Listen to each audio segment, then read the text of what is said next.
వృద్ధురాలికి నకిలీ నోట్లు ఇచ్చి మోసం చేసిన ఘటన ఆదిలాబాద్ జిల్లాలో చోటు చేసుకుంది.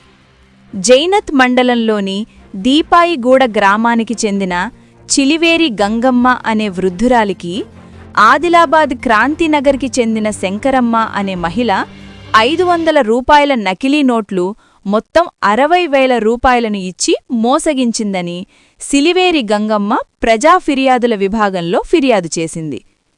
చిలివేరి గంగమ్మ సంవత్సరం కిందట ఆదిలాబాద్కు చెందిన శంకరమ్మకు తన 13 గ్రాముల బంగారాన్ని బ్యాంకులో తాకట్టు పెట్టు శంకరమ్మకు అప్పుగా ఇచ్చింది.